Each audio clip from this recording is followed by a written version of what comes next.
पहला दिन infinite wealth system के साथ खत्म हुआ और अपने साथ ऐसी यादें छोड़ गया जिन्हें जायडेन कभी नहीं भूल सकता था। 3 टास्क और तीनों सफलतापूर्वक पूरे। इनाम में मिले पूरे 2.6 मिलियन। यह सच में एक ऐसा दिन था जिसे इतिहास में लिखा जा सकता था। जायडेन अब समझ चुका था कि यह उसकी बादशाहत की सिर्फ शुरुआत है। सिर्फ एक थप्पड़ के बदले मकान मालिक के चेहरे पर पैसों की गड्डी मारने पर 2-0-0 मिलना, यह पागलपन था। लेकिन अगर सिस्टम दोबारा ऐसा करने को कहे तो वह बिना सोचे फिर कर देता। असल में उसे वह अपार्टमेंट बिल्डिंग खुद के लिए नहीं चाहिए थी, वह तो सिर्फ सिस्टम का आदेश था।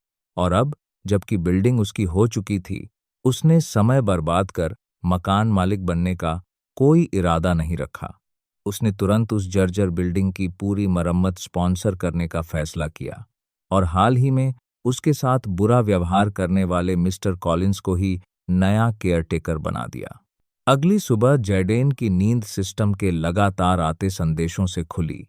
इस बार संदेश कुछ अलग थे और काफी दिलचस्प भी।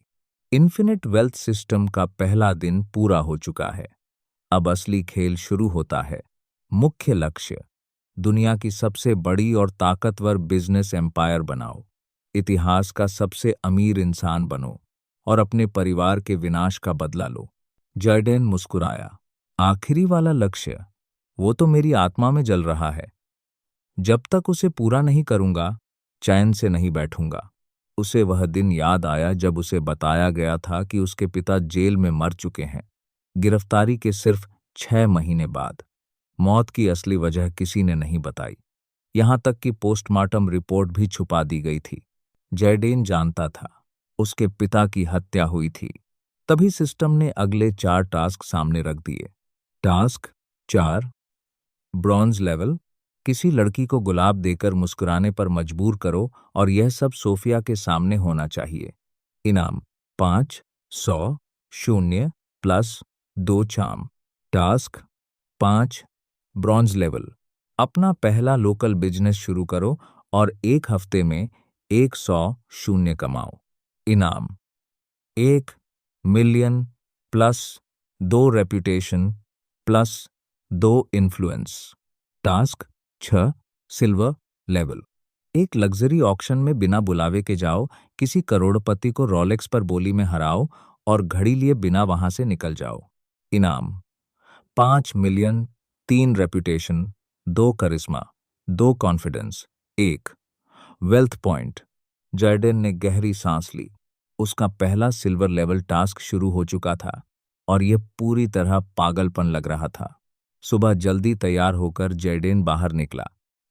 इस बार उसने अपनी इलेक्ट्रिक बाइक को नजरअंदाज किया और सीधा एक लग्जरी कार शोरूम पहुंच गया।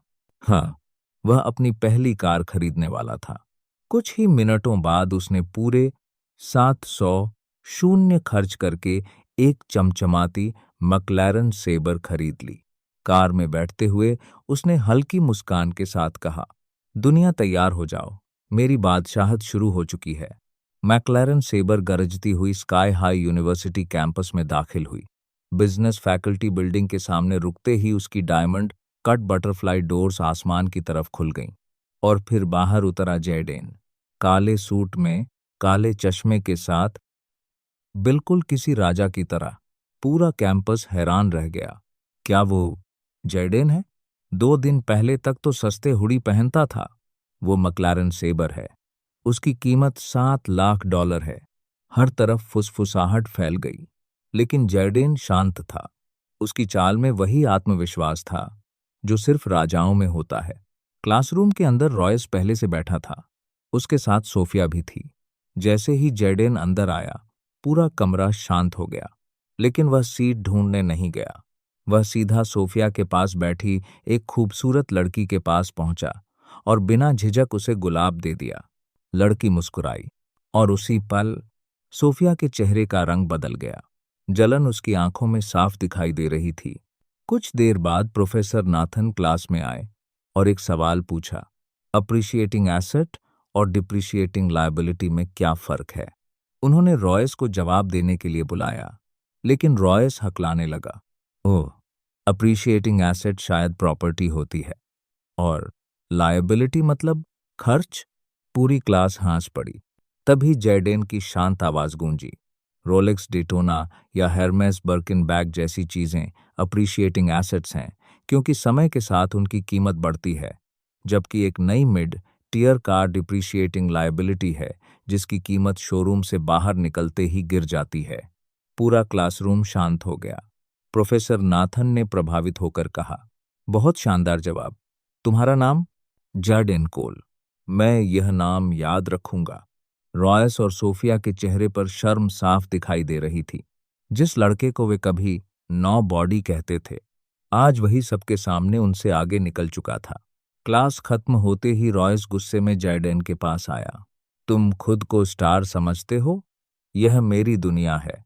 जैडेन ने उसकी आंखों में देखते हुए शांत स्वर में कहा, अगर मैं किसी और की रोशनी उधार ले रहा होता तो तुम अब तक अंधेरे में जा चुके होते। रॉयस कुछ बोल पाता, उससे पहले एक मोहक आवाज सुनाई दी, जैडेन। जैडेन मुड़ा। वहां कैमिलिया खड़ी थी। Green leather jacket, high ponytail और चेहरे पर वही रहस्यमयी मुस्कान। उसने जैडेन को अपने पास बुलाया।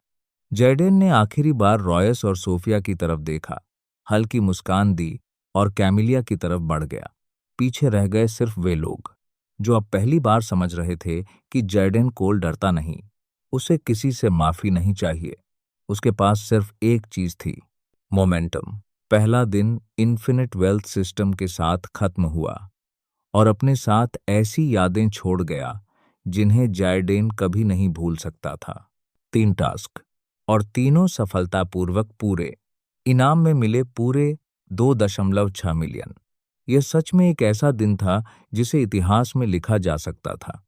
जैडेन अब समझ चुका था कि यह उसकी बादशाहत की सिर्फ शुरुआत है। सिर्फ एक थप्पड़ के बदले मकान मालिक के चेहरे पर पैसों की गड्डी मारने पर 2-0-0 मिलना, यह पागलपन था। लेकिन अगर सिस्टम दोबारा ऐसा करने को कहे तो वह बिना सोचे फिर कर देता। असल में उसे वह अपार्टमेंट बिल्डिंग खुद के लिए नहीं चाहिए थी। वह तो सिर्फ सिस्टम का आदेश था। और अब जबकि बिल्डिंग उसकी हो चुकी थी, उसने समय बर्बाद कर मकान मालिक बनने का कोई इरादा नहीं रखा। उसने तुरंत उस जर्जर बिल्डिंग की पूरी मरम्मत स्पॉन्सर करने का फैसला किया और हाल ही में उसके साथ बुरा व्यवहार करने वाले मिस्टर कॉलिंस को ही नया केयरटेकर बना दिया। अगली सुबह जैडेन की नींद सिस्टम के लगातार आते संदेशों से खुली। इस बार संदेश कुछ अलग थे और काफी दिलचस्प भी। इन्फिनिट वेल्थ सिस्टम का पहला दिन पूरा हो चुका है। अब असली खेल शुरू होता है।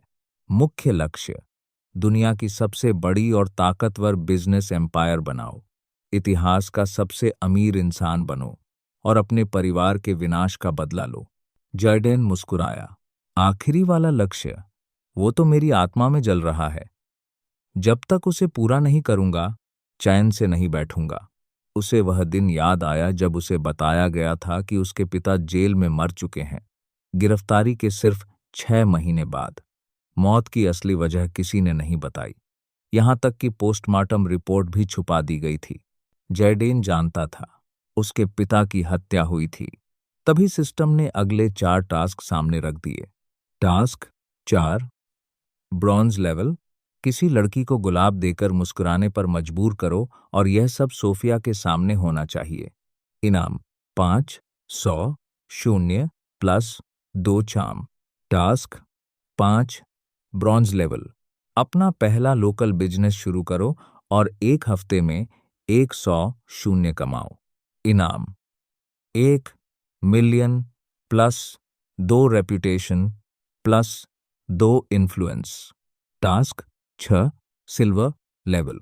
एक लग्जरी ऑक्शन में बिना बुलावे के जाओ, किसी करोड़पति को रोलेक्स पर बोली में हराओ और घड़ी लिए बिना वहां से निकल जाओ। इनाम 5 मिलियन, 3 रेपुटेशन, 2 करिश्मा, 2 कॉन्फिडेंस, 1 वेल्थ पॉइंट। जैडेन ने गहरी सांस ली। उसका पहला सिल्वर लेवल टास्क शुरू हो चुका था और यह पूरी तरह पागलपन लग रहा था। सुबह जल्दी तैयार होकर जैडेन बाहर निकला। इस बार उसने अपनी इलेक्ट्रिक बाइक को नज़रअंदाज किया और सीधा एक लग्जरी कार शोरूम पहुंच गया। हाँ, वह अपनी पहली कार खरीदने वाला था। कुछ ही मिनटों बाद उसने पूरे 700 शून्य खर्च करके एक चमचमाती मैक्लारेन सेबर खरीद ली। कार में बैठते हुए उसने हल्की मुस्कान के साथ कहा, दुनिया तैयार हो जाओ, मेरी बादशाहत शुरू हो चुकी है। मैक्लारेन सेबर गरजती हुई स्काई हाई यूनिवर्सिटी कैंपस में दाखिल हुई। बिजनेस फैकल्टी बिल्डिंग के सामने रुकते ही उसकी डायमंड कट बटरफ्लाई डोर्स आसमान की तरफ खुल गईं और फिर बाहर उतरा जैडेन, काले सूट में, काले चश्मे के साथ, बिल्कुल किसी राजा की तरह। पूरा कैंपस हैरान रह गया। क्या वो जैडेन है? 2 दिन पहले तक तो सस्ते हुडी पहनता था। वो मैक्लारेन सेबर है। उसकी कीमत $7 लाख है। हर तरफ फुसफुसाहट फैल गई। लेकिन जैडेन शांत था। उसकी चाल में वही आत्मविश्वास था जो सिर्फ राजाओं में होता है। क्लासरूम के अंदर रॉयस पहले से बैठा था। उसके साथ सोफिया भी थी। जैसे ही जैडेन अंदर आया, पूरा कमरा शांत हो गया। लेकिन वह सीट ढूंढने नहीं गया।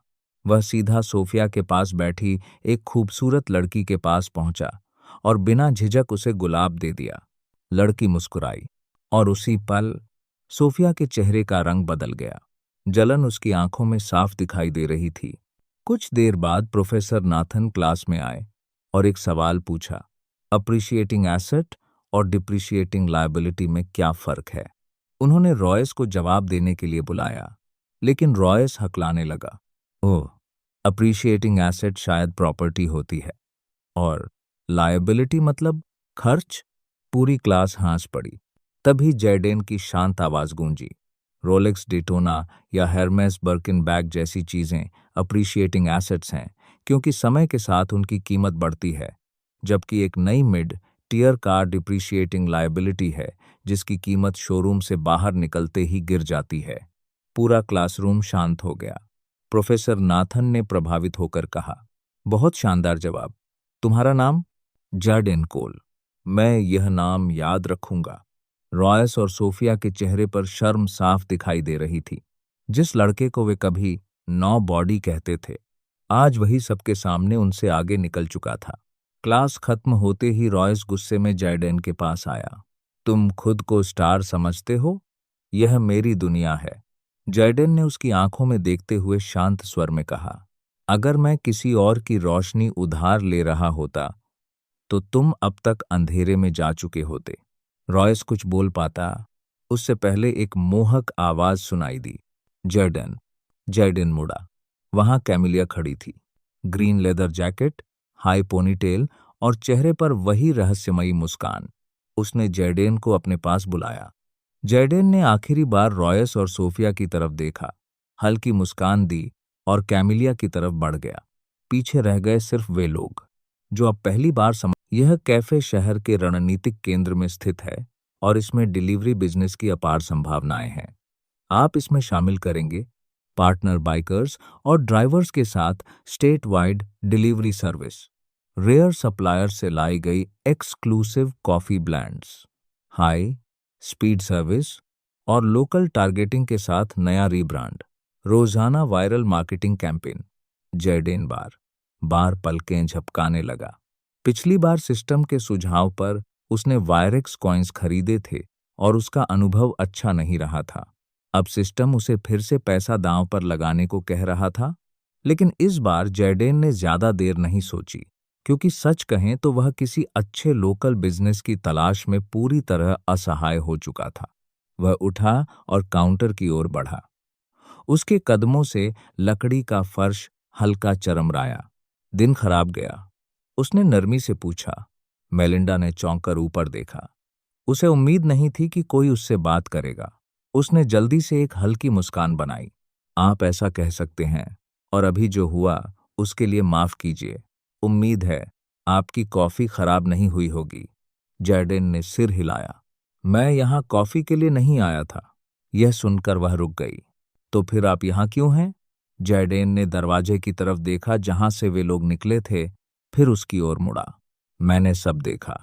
क्या तुम उन लोगों की बहुत रकम चुकानी है? मेलिंडा कुछ पल चुप रही, फिर धीरे से बोली, $35,000।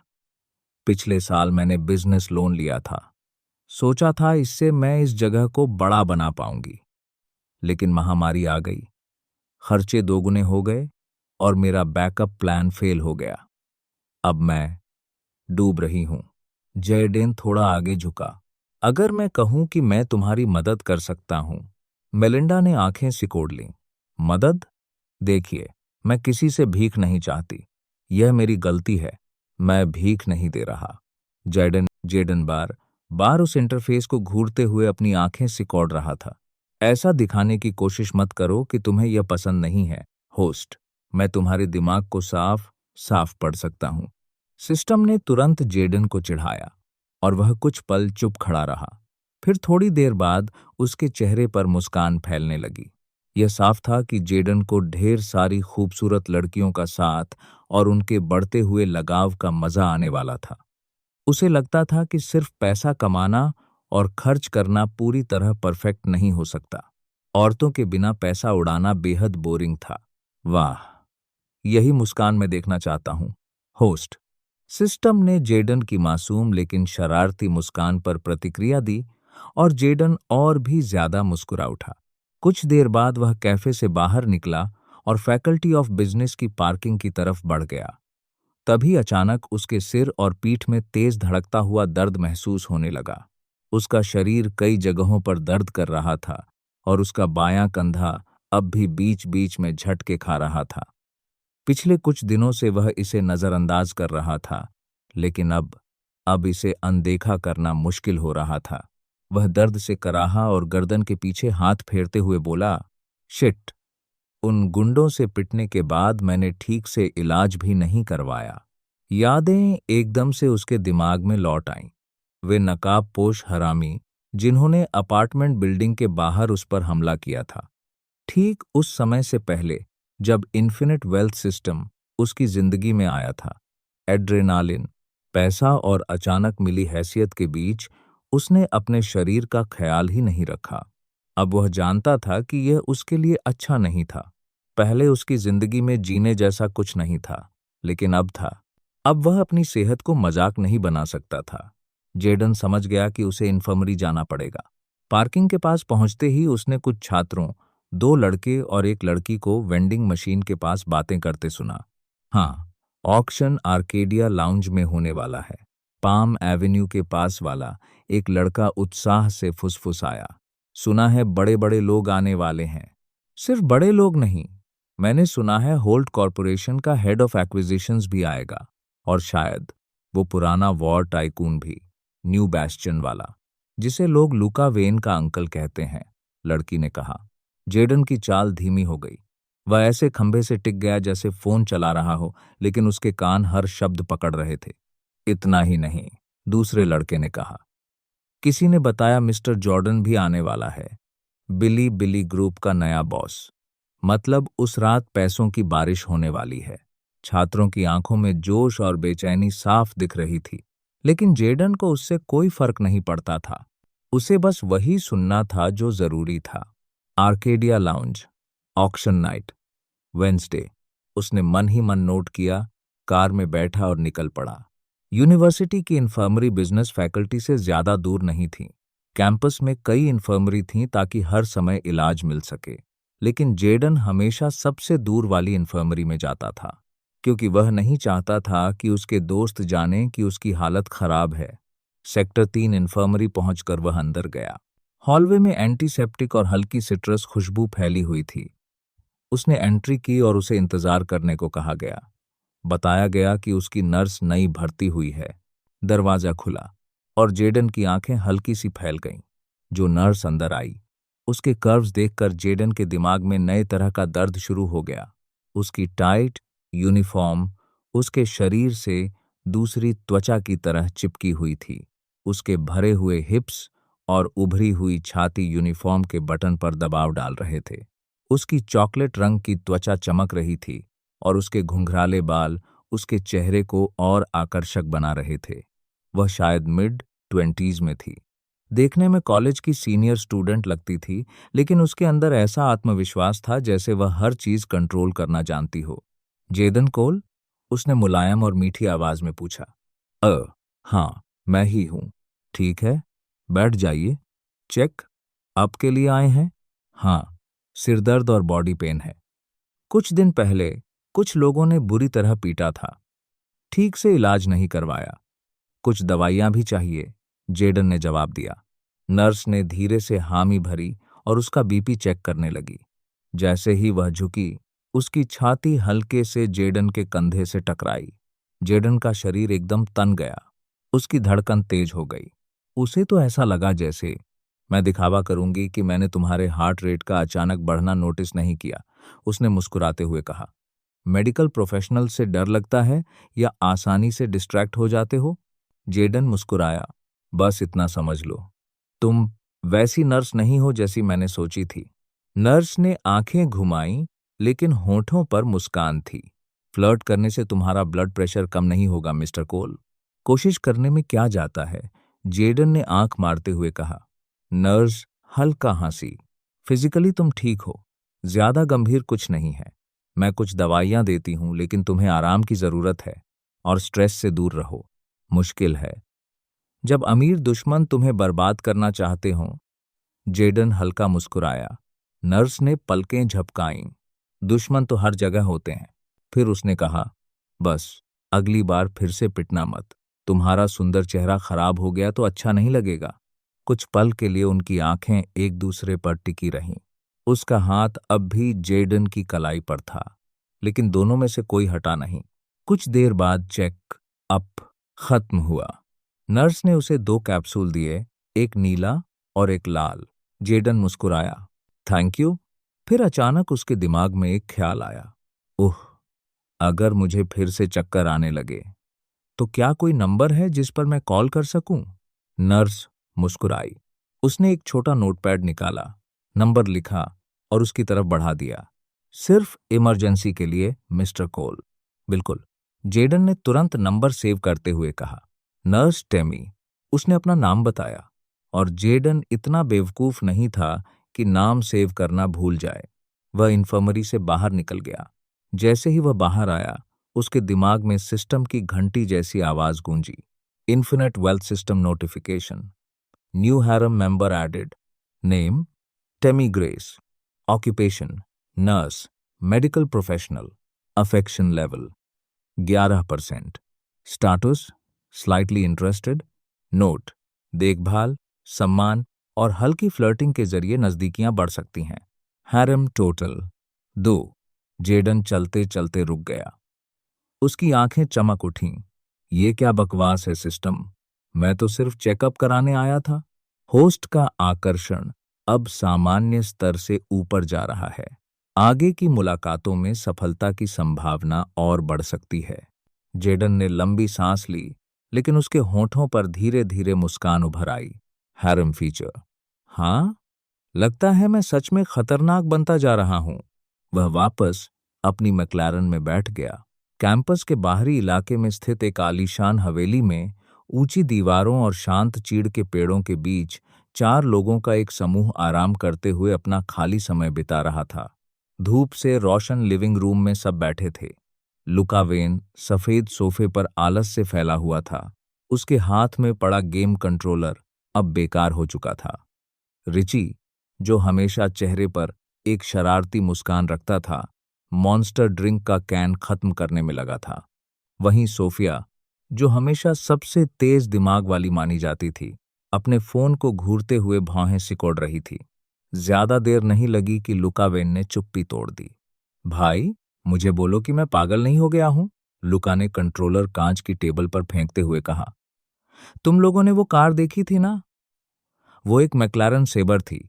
उसकी कीमत आसमान छूती है, और वो जोकर जैडेन उसे ऐसे चला रहा था जैसे अगला कोरी एडरवुड वही हो। कोरी एडरवुड इस समय पूरे नौटासिया गणराज्य का सबसे अमीर आदमी था। रिची हंस पड़ा। नहीं भाई, मैंने अपनी आंखों से देखा। कल कैमिलिया फ्रॉस्ट भी उसी कार में थी। शायद अब वो उसकी शुगर मॉमी बन गई है। सोफिया ने तिरस्कार से सांस छोड़ी। बेवकूफ मत बनो। कैमिलिया मर्दों पर पैसे नहीं उड़ाती, और वैसे भी उसकी मैक्लारन नीली है। जैडेन वाली लाल थी। अगर कोई खर्च करता है तो लोग उस पर करते हैं। लेकिन हाँ, हाल में वो जैडेन के साथ काफी दिख रही है। आज मैंने दोनों को क्लास के बाद कैफे में भी देखा था। वो उसके साथ बहुत सहज लग रही थी। सोफिया ने आंखें घुमाईं, लेकिन उसके चेहरे पर साफ जलन दिखाई दे रही थी। सहज? वो तो ऐसे लग रही थी जैसे दुनिया के सामने उसे अपना घोषित कर देगी। रिची ने कहा, ये उसका पैसा नहीं है। रॉयस, जो अब तक चुपचाप रेड वाइन पी रहा था, आखिरकार बोला। उसकी आवाज शांत थी, मगर गंभीर। सबकी नजरें उसकी तरफ मुड़ गईं। लुका ने भौं उठाई। तो क्या तुम्हें लगता है उसने लॉटरी जीत ली? रॉयस पीछे टिक गया, उसकी तेज नजरें सिकुड़ गईं। अगर जैडेन को अचानक पैसा मिला भी है, तो वो सिर्फ किस्मत नहीं हो सकती। तुमने उसका अंदाजा नहीं देखा? उसकी चाल, उसकी आवाज, जैसे अब उसे किसी का डर ही नहीं रहा। लॉटरी जीतने वाले लोग खुद को ऐसे नहीं संभालते। तो फिर क्या? तुम्हें लगता है उसके बिस्तर के नीचे तेल निकल आया? रिची ने मजाक उड़ाया। नहीं, रॉयस ने धीमी आवाज में कहा, मुझे लगता है उसे कुछ मिला है। शायद किसी ताकतवर इंसान का सहारा। या फिर वो कुछ पल रुका, उसकी आवाज में रहस्य घुल गया। शायद वो कोई ऐसा खेल खेल रहा है जिसे हम अभी समझ नहीं पा रहे। या फिर उसने अपनी आत्मा शैतान को बेच दी। लुका ने बीच में कहा। सोफिया की भौहें उठीं और पहली बार वो सच में दिलचस्पी लेती दिखी। ये बहुत बड़ा दावा है। शायद, रॉयस बुदबुदाया, वाइन के ग्लास में झांकते हुए, लेकिन वो मेरा स्पॉटलाइट नहीं छीन सकता। मैं ग्रेगरी किंग्सली का बेटा हूं, क्लाउड ब्रिज सिटी के सबसे अमीर आदमी का। जहां भी जाता हूं, बॉस मैं होता हूं। और अगर वो मेरे रास्ते में आया, तो उसकी जुबान काटने में मैं एक पल नहीं लगाऊंगा। रॉयस की आंखें अंधेरी हो गईं। उसके दोस्त, यहां तक कि सोफिया भी, उसकी बात सुनकर सहम गए। लेकिन एक इंसान ऐसा था जिसे इसकी आदत थी। मुझे यही बात पसंद है। लुका ने मॉन्स्टर विस्की का घूंट लेते हुए कहा। कैंपस में लंबा दिन बिताने के बाद जैडेन सीधे घर लौट आया। उसे अगले दिन की योजना बनानी थी, क्योंकि उसे अपना पहला लोकल बिजनेस शुरू करना था, ताकि वह सिस्टम की शर्तें पूरी कर सके और इनाम पा सके। जैसे ही उसकी सुपरकार अपार्टमेंट बिल्डिंग के संकरे कंपाउंड में घुसी, इंजन की गरज ने सबका ध्यान खींच लिया। बालकनी में खड़े लोग, सड़क से गुजरने वाले राहगीर, और सबसे बढ़कर मिस्टर कॉलिंस, वही केयरटेकर जिसने कल ही जैडेन को अपार्टमेंट बेचा था। उस आदमी की आंखें लगभग बाहर निकल आईं। ये जैडेन है? जैडेन कार से उतरा और चारों तरफ से उठती हैरानी भरी नजरों को देखकर मुस्कुरा दिया। फिर वो मिस्टर कॉलिंस के पास पहुंचा। गुड डे, मिस्टर कॉलिंस, जैडेन ने विनम्रता से कहा। लेकिन कॉलिंस कुछ पल तक सदमे में जमे रहे। मिस्टर कॉलिंस, सब ठीक है? जैडेन ने भौहें सिकोड़ते हुए पूछा। ओह, हाँ, हाँ, माफ करना। वो अचानक होश में आया। ठीक है, सारे किराएदारों की मीटिंग बुला लीजिए। मैं थोड़ी देर में नीचे आता हूं, जैडेन ने कहा और ऊपर चला गया। अभी बुलाता हूं, कॉलिंस हकलाया। उसकी नजरें अब भी कार और जैडेन के बीच घूम रही थीं। कल तक यही लड़का बेहद गरीब था, और आज उसने उसे $70 से ज्यादा थमा दिए थे, और अब उसके पास मक्लैरन सेबर भी थी। मिस्टर कॉलिंस जितनी भी कोशिश करते, उन्हें यह सपना नहीं लग रहा था। जब सारे किराएदार नीचे इकट्ठा हो गए, तब जैडेन भाषण देने नीचे आया। वो यहाँ अपना रुतबा दिखाने या ये बताने नहीं आया था कि अब वो इस बिल्डिंग का मालिक है। फिलहाल उसके इरादे कुछ और थे। किराएदारों में वो आदमी भी था जिसने कुछ साल पहले उसे क्रिप्टोकरेंसी में निवेश करने की सलाह दी थी, लेकिन वो सब अब बीती बात थी। जैडेन सिर्फ इसलिए उससे बदला नहीं लेना चाहता था, क्योंकि अब वो अमीर बन चुका था। वहां मिस्टर और मिसेस विलियम्स भी थे, जिनके 4 बच्चे थे। वो एक ईमानदार और अनुशासित परिवार था, लेकिन गरीबी की वजह से मुश्किल से गुजारा कर पाते थे। उनका छोटा पारिवारिक बिजनेस ठीक नहीं चल रहा था, और हालात खराब होने पर मिस्टर विलियम्स मजदूरी तक करने लगते थे। बाकी 4 किराएदार भी थे, लेकिन सबसे गरीब परिवार विलियम्स ही था। 4 बच्चों की जिम्मेदारी देखकर जैडेन को उन पर दया आती थी। जैडेन ने अपनी घड़ी ठीक की और सबकी तरफ देखते हुए कहा, गुड आफ्टरनून सभी को। मैं बस ये बताना चाहता हूं कि कल से इस बिल्डिंग का रेनोवेशन शुरू होगा। रेनोवेशन? मिस्टर कॉलिंस हैरान रह गए। लेकिन ये बिल्डिंग पुरानी हो चुकी है। जैडेन ने शांत स्वर में बीच में रोकते हुए कहा, इसे मॉडर्न बनाना जरूरी है। मैंने इंजीनियर और पूरी टीम से बात कर ली है। छत, पाइपलाइन, पेंट सब कुछ बदला जाएगा। किसी ने आश्चर्य से सांस खींची। जैडेन मुस्कुराया। और अगले 2 साल तक आप में से कोई भी किराया नहीं देगा। इसे मेरी तरफ से समझिए। सभी किराएदारों की आंखें एक साथ फैल गईं। कुछ पल के लिए पूरा माहौल शांत हो गया। फिर फुसफुसाहटें खुशियों में बदल गईं। कोई ताली बजा रहा था। कोई उसे ऐसे देख रहा था जैसे कोई मसीहा सामने खड़ा हो। क्या क्या आप सच में ऐसा कर रहे हैं? मिस्टर कॉलिंस ने हैरानी से पूछा। मैं पूरी तरह गंभीर हूं मिस्टर कॉलिंस। मैं वीकेंड के बाद यहां से चला जाऊंगा और ये अपार्टमेंट आपके जिम्मे होगा। बस वादा कीजिए कि 2 साल तक किराया नहीं लेंगे, जैडेन ने कहा। मैं दिल पर हाथ रखकर वादा करता हूं, कॉलिंस ने अभी भी स्तब्ध होकर कहा। जब टीम आएगी तो आप रेनोवेशन की निगरानी करेंगे। चिंता मत कीजिए, मैं आपको इसके पैसे दूंगा, जैडेन बोला। उसकी जरूरत नहीं, आपने पहले ही मुझे बहुत कुछ दे दिया है, कॉलिंस ने कहा। जैडेन हल्का मुस्कुराया। वो तो बस इसलिए था ताकि आप एक परेशान करने वाले मकान मालिक न बने। इतना कहकर वो वापस ऊपर चला गया। अपने अपार्टमेंट में पहुंचकर वह तुरंत रिसर्च में लग गया। उसे ऐसे अनोखे लोकल बिजनेस खोजने थे जो सही मैनेजमेंट के साथ तेजी से बढ़ सकें। हालांकि जैडेन सिर्फ लोकल बिजनेस तक सीमित नहीं रहने वाला था। उसे सिर्फ पैसे चाहिए थे। वो पैसे जो आगे होने वाली नीलामी में उसकी ताकत बनेंगे। जैडेन पूरी रात अपने लैपटॉप से चिपका बैठा रहा। वह बिजनेस आइडियाज की लंबी लंबी लिस्ट्स स्क्रॉल कर रहा था। Local rentals, mini marts, cleaning services, यहां तक कि होलसेल सप्लाई बिजनेस तक। अगली सुबह भी उसने तलाश जारी रखी, क्योंकि पिछली रात वह किसी नतीजे पर नहीं पहुंच पाया था। लेकिन फिर भी कोई भी आइडिया इतना दमदार नहीं लग रहा था कि सिर्फ 1 हफ्ते में 100 शून्य का लक्ष्य पूरा कर सके। दबाव लगातार बढ़ता जा रहा था। हर अच्छा दिखने वाला आइडिया किसी न किसी कमी से भरा था। या तो ग्रोथ बहुत धीमी थी, या रिस्क बहुत ज्यादा, या फिर मार्केट पहले से ही भरा हुआ था। ये बस 500 शून्य वाला रिवॉर्ड टास्क है। मैं इसे स्किप कर सकता हूं, है ना? जैडेन ने माथे पर हाथ रखते हुए सिस्टम से पूछा। अगर कोई भी क्वेस्ट पूरी नहीं हुई तो अगले 5 कैश रिवॉर्ड्स में से 20% कटौती होगी। रहने दो, मैं कोई न कोई रास्ता ढूंढ ही लूंगा। जैडेन का चेहरा लाल पड़ गया जब उसने इंटरफेस को घूरा। अब उसे एहसास हुआ कि ऑक्शन से पहले उसे लोकल बिजनेस बनाने का रिवॉर्ड भी नहीं मिलेगा। ऑक्शन बुधवार को था, यानी अगले ही दिन, और सच में अब किसी चमत्कार के होने की कोई उम्मीद नहीं थी। यह सोच उसके दिल पर भारी पड़ गई। उसने गहरी सांस ली और अपना अकाउंट बैलेंस चेक करने का फैसला किया। We trust bank account balance 1,275,000। Jaden को शक था कि इतनी रकम ऑक्शन में आने वाले करोड़पतियों के सामने काफी होगी। मिस्टर जॉर्डन और लुका वेन के अंकल की बातें इस बात को साफ कर चुकी थीं। लुका वेन के अंकल कर्टिस वेन भले ही अपने भाई जितने अमीर न हों जो वेन ग्रुप के डायरेक्टर थे, लेकिन वह कोई छोटा नाम भी नहीं थे।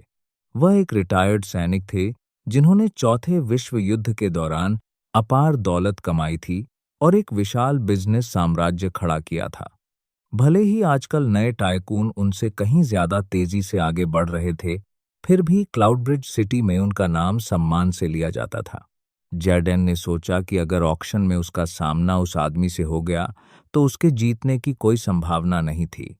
आखिर वह सिर्फ एक नया करोड़पति था जिसने सब कुछ शून्य से शुरू किया था। कुछ घंटों तक दिमाग खपाने के बाद जैडेन ने आराम करने का फैसला किया और अपने अपार्टमेंट से बाहर निकल गया। बाहर आते ही उसने देखा कि रेनोवेशन टीम काम शुरू कर चुकी थी और मिस्टर कॉलिंस उसके आदेश के अनुसार सब कुछ देख रहे थे। उसने बस उन्हें अभिवादन किया, काम की प्रगति पर एक नज़र डाली और फिर अपनी कार लेकर शहर की सड़कों पर बिना किसी मंजिल के निकल पड़ा। आखिरकार वह सड़क के एक कोने में बने एक साधारण से कैफे के सामने रुका। कैफे बड़ा था, बहुत बड़ा नहीं, लेकिन काफी पुराना। वह यहाँ प्रेरणा लेने नहीं आया था, उसे बस कॉफी चाहिए थी, कुछ ऐसा जो उसके दिमाग को शांत कर सके। अंदर का माहौल आरामदायक था, लेकिन जर्जर भी। दीवारों की फीकी पेंट, पुराने मेन्यू और गिने चुने ग्राहक।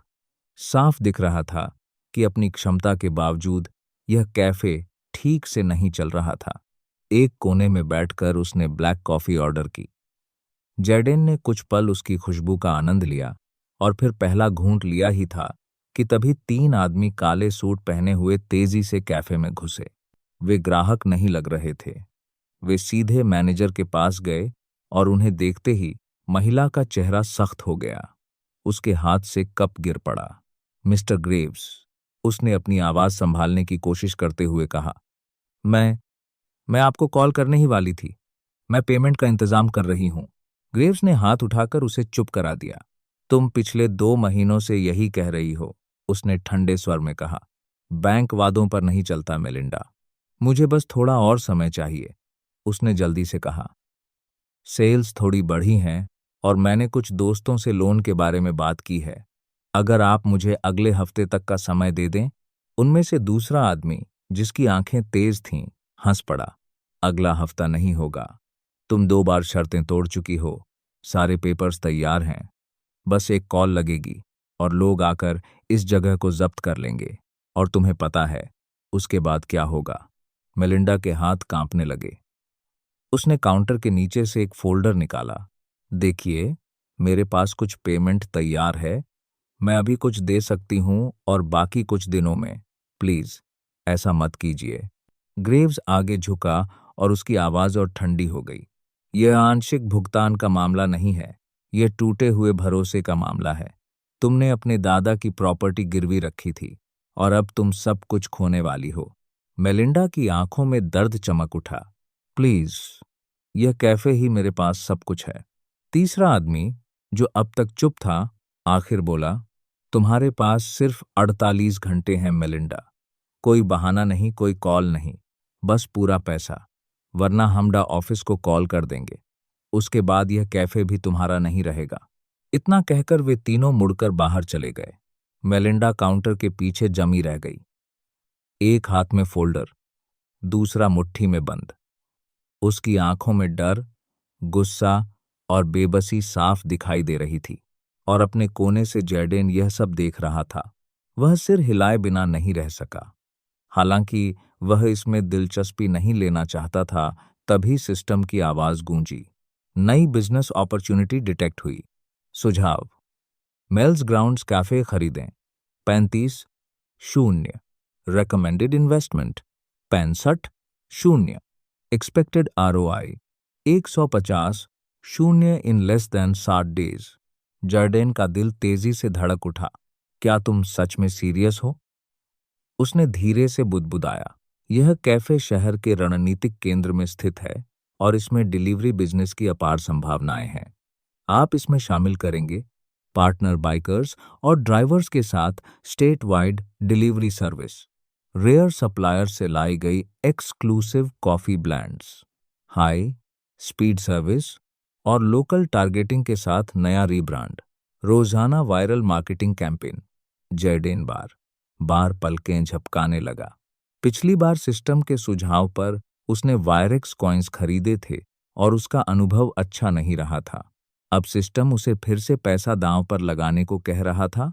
लेकिन इस बार जैडेन ने ज्यादा देर नहीं सोची, क्योंकि सच कहें तो वह किसी अच्छे लोकल बिजनेस की तलाश में पूरी तरह असहाय हो चुका था। वह उठा और काउंटर की ओर बढ़ा। उसके कदमों से लकड़ी का फर्श हल्का चरमराया। दिन खराब गया, उसने नरमी से पूछा। मेलिंडा ने चौंककर ऊपर देखा। उसे उम्मीद नहीं थी कि कोई उससे बात करेगा। उसने जल्दी से एक हल्की मुस्कान बनाई। आप ऐसा कह सकते हैं, और अभी जो हुआ उसके लिए माफ कीजिए। उम्मीद है आपकी कॉफी खराब नहीं हुई होगी। जैडेन ने सिर हिलाया। मैं यहाँ कॉफी के लिए नहीं आया था। यह सुनकर वह रुक गई। तो फिर आप यहाँ क्यों हैं? जैडेन ने दरवाजे की तरफ देखा जहां से वे लोग निकले थे, फिर उसकी ओर मुड़ा। मैंने सब देखा। क्या तुम उन लोगों की बहुत रकम चुकानी है? मेलिंडा कुछ पल चुप रही, फिर धीरे से बोली, $35,000। पिछले साल मैंने बिजनेस लोन लिया था। सोचा था इससे मैं इस जगह को बड़ा बना पाऊंगी, लेकिन महामारी आ गई, खर्चे दोगुने हो गए और मेरा बैकअप प्लान फेल हो गया। अब मैं डूब रही हूं। जयडेन थोड़ा आगे झुका। अगर मैं कहूं कि मैं तुम्हारी मदद कर सकता हूं। मेलिंडा ने आंखें सिकोड़ लीं। मदद? देखिए, मैं किसी से भीख नहीं चाहती। यह मेरी गलती है। मैं भीख नहीं दे रहा। जैडेन ने शांत स्वर में कहा। मैं यह कैफे खरीदना चाहता हूं। उसकी आंखें फैल गईं। क्या? मैं तुम्हें अभी 35 दूंगा ताकि तुम अपना कर्ज चुका सको। लेकिन मैं कैफे बंद नहीं करूंगा और न ही इसे बेचूंगा। मैं इसमें और 65 इन्वेस्ट करूंगा और मैं चाहता हूं कि तुम मैनेजर बनी रहो। मेलिंडा उसे ऐसे देख रही थी जैसे उसके सामने कोई पागल खड़ा हो। तुम कैफे खरीदना चाहते हो और फिर भी मुझे मैनेजर रखना चाहते हो? यह जगह तुमने बनाई है, जैडेन ने कहा। तुम इसे सबसे बेहतर जानती हो, लेकिन तुम्हें मदद की जरूरत है और मैं वो मदद देना चाहता हूं। मेलिंडा धीरे धीरे सिर हिलाने लगी। तुम ऐसा क्यों कर रहे हो? तुम मुझे जानते तक नहीं। जैडेन हल्का मुस्कुराया। किसी इंसान को पहचानने के लिए उसे जानना जरूरी नहीं होता। मैंने तुम्हारी आंखों में देखा, तुम इस जगह के लिए लड़ रही हो और मुझे लगता है कि इस कैफे में बहुत क्षमता है। मेलिंडा इस कैफे को बेचने में हिचक रही थी। यह उसके दादा की आखिरी निशानी थी, जो 1 साल पहले गुजर चुके थे। इसे बेचना उसे उनके साथ विश्वासघात जैसा लग रहा था, लेकिन उसके पास कोई और रास्ता नहीं था। अगर वह पैसा नहीं चुकाती तो जेल चली जाती, और यह युवा लड़का सच में उसकी मदद कर रहा था। ऊपर से वह मैनेजर भी बनी रहती। आखिरकार उसने नीचे देखते हुए धीमी आवाज में कहा, अगर हम ये कर रहे हैं तो आज ही सारे पेपर साइन करने होंगे। सूरज ढलने से पहले सब हो जाएगा, जैडेन ने कहा। कल से हम सिर्फ जिंदा रहने की कोशिश नहीं करेंगे, हम कुछ शानदार बनाने वाले हैं।